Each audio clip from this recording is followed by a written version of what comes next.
Good evening, everybody. It is Monday, June 20th today, and I hope you all had a fantastic day. I'm a little bit late getting my market update out today, but I had a really busy day, so I'm doing what I can. We're going to jump right into it, though. Currently, between Jackson and Josephine counties, we have 1,122 active single-family residences on the market. So that number is up from last week, which was 1,088. So this past week we had 177 new listings hit the market, 129 went pending, 116 closed, and 19 off the market due to expired or canceled listing contracts. So we had some pretty good numbers. The new listing count was the highest we've seen since the first week of May. The pending count was the highest we've seen since the last week of May, so just a few weeks ago.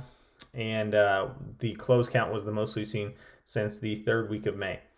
So numbers are up just a little bit despite the high mortgage rates. For those of you that hadn't heard, mortgage rates spiked up around 7% for a little bit in the previous week. So now they've settled back down into the sixes, but they were up there near 7 after all the hype about the Fed doing the rate hike and the high inflation report being released from May. They ticked up a bit. So on that note, a couple of realities I want to point out. So since January of this year, we've had what I would consider two pretty major occurrences. First of those two is our inventory level.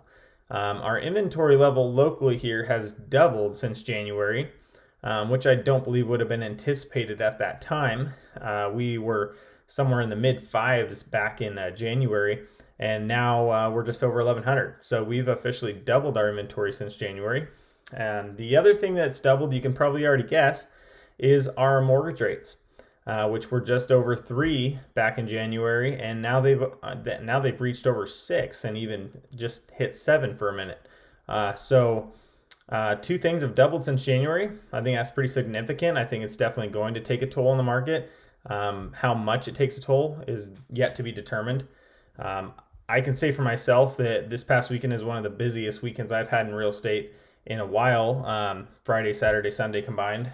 It was quite hectic and put a couple places under contract because of it, but we're thankful for that. So I think with these high rates, I think it's going to definitely push some of the lower budget people out of the market just because 6% is a major difference from 3%. It's going to change that payment quite a bit. So like I said, yet to be determined what we're going to find out here. You take a look at the last 4 weeks, call it our 1 month average. We are sitting at currently like a little under 2.5 months of inventory on the market. So we still are short of the 6 month neutral territory by about 3.5 months. But if we keep adding this much inventory to the market every week, it's possible that maybe after summer we could be closer to a neutral territory if things persist the way they are now. So that's about it I have for you today. I hope you all have a great rest of the week, and we will talk to you next Monday. Good night.